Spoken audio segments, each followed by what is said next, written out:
We have also a brother here, Eugene Wamalwa, and we have the chair of Jubilee, Tarome Saitoti, is right here. And we have clearly communicated apologies from our sister Mother Karua and from our brother Fred Matiangi, and also our friend Peter Munya. So those, and Lenturi as well. So with those remarks, I want to welcome our brother JB to read a very important national statement.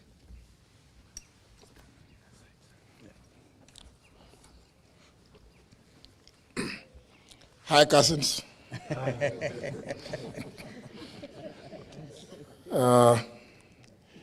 As has already been indicated, this is a joint statement by the United Opposition on the murder of Albert Ojwang, as well as the continued intimidation of online and offline critics of the Kenya Kwanza heinous regime. Fellow Kenyans, 3 years ago, none of us could have imagined or predicted that we would be standing in front of you today in shock and horror, listing the atrocities and premeditated killings of Kenyans by the current regime. 3 years ago, many of us were on opposite sides of the political divide. We advocated for our plans and manifestos, eager to make a difference for our country, for the better, for posterity. Whether on the Kenya Kwanza or Azimio la Umoja, One Kenya Alliance sides, none of us gathered here today would have made plans to offer security or ensure that our staff and their families, indeed our own families, have a hotline for protection and help, because the threat of abductions and illegal detentions was an imminent reality. We simply did not imagine it. Nor could we ask any Kenyan to prepare for it. This aberration has been perpetuated by the increased illegal surveillance, abductions, and illegitimate detentions, some of them ascribed to mistaken identity. It has become the modus operandi of a callously inhumane, Ruto-led regime.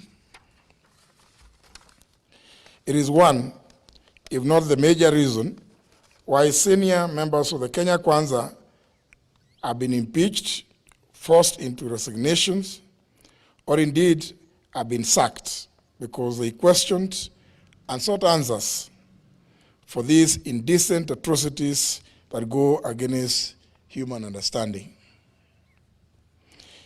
It is the reason, ladies and gentlemen, that these brave souls, unbound and uncompromised, stand here as the united opposition determined to komboa Kenya.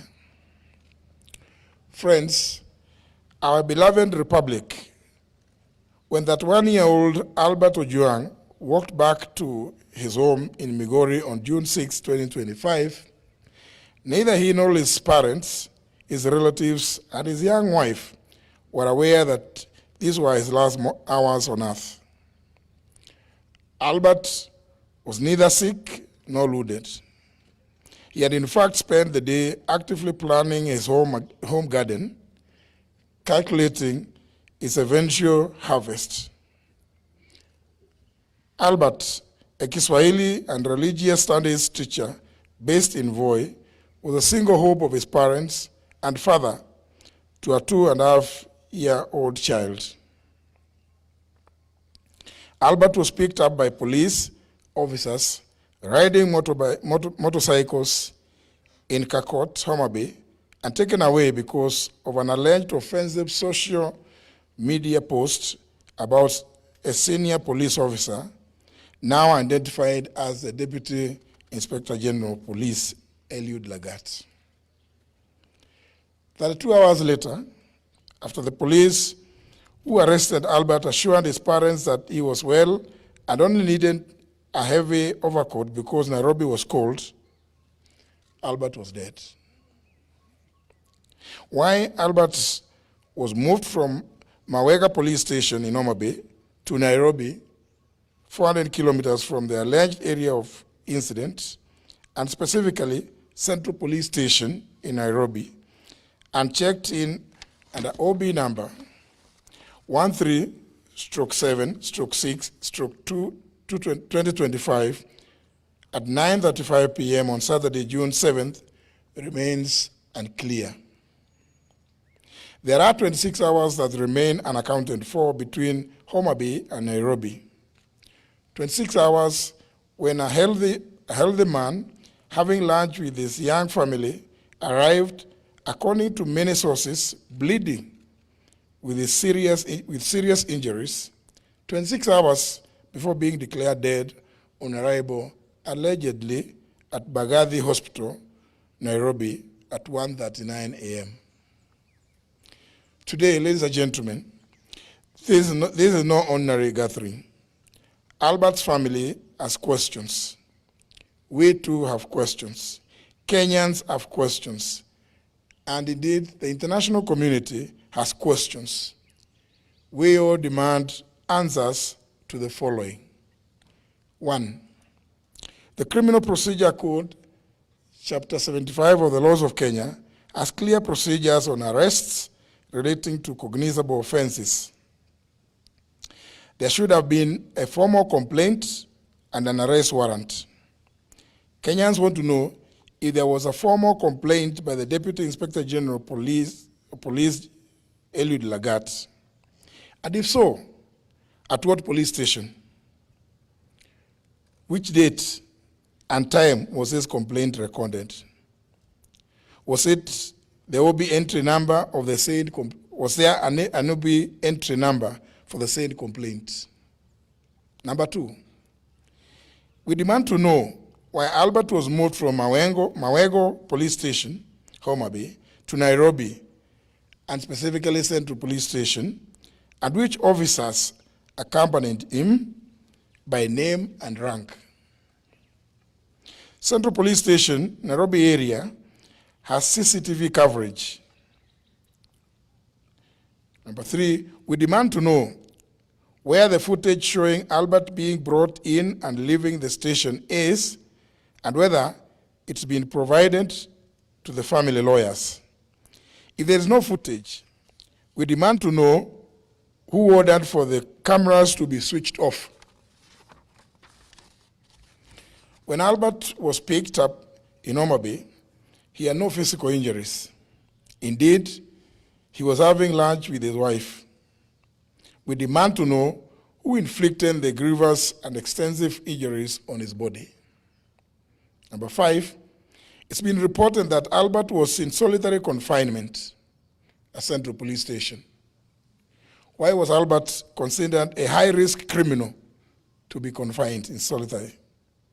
If he was not in solitary confinement, as alleged, who were his cellmates and how many were they? We therefore demand to know that demand to be shown the cell register to show whether he was with other inmates or he was in solitary confinement. Number 6, yesterday, June 10th, 2025,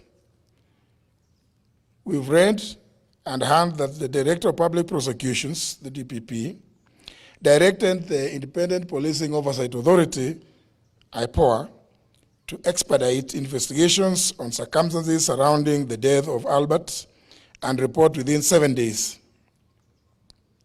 This is a cover-up and a diversionary tactic to delay this matter. The mandate of the DPP under the Constitution of Kenya is to direct the National Police Service and the Directorate of Criminal Investigations in writing to do investigations, not to direct the IPOA. The postmortem on Albert is clear, and all Kenyans have formed this opinion. He was murdered. In light of the foregoing, we are calling not just for the resignation, but for the arrest and arraignment in court of the Deputy Inspector General of Police, Eliud Lagat, within 24 hours from the issuance of this statement. We similarly demand that the junior officers currently being persecuted be given witness protection with immediate effect. Their lives, obviously, are in danger because they know the truth. We applaud the courageous Kenyans who have kept vigil at Vigilance House, and encourage them to maintain the pressure until this is achieved. We're also aware that Safaricom is complicit and indeed a facilitator in the tracing and abduction of Kenyans who have either ended up dead or maimed in the hands of police like Albert Ojwang.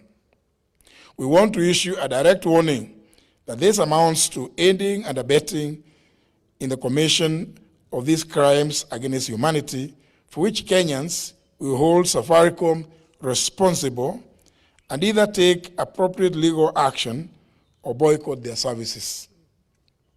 Finally, ladies and gentlemen, due to the persistent targeting, kidnapping and abductions, intimidation, and love arrests and murder of young people by this heinous and degenerate regime led by William Ruto, we reiterate our call for the June 25th to be a people's public holiday, a day of memorial in honor of all Kenyans who have lost their lives under this regime. Thank you. God bless Kenya. I think it's a very clear statement. I don't know whether anybody in here, because I think something so serious needs to be digested as it is. Yes. No questions. Thank you. Maybe, but anyway, it's okay. Anyway, clear.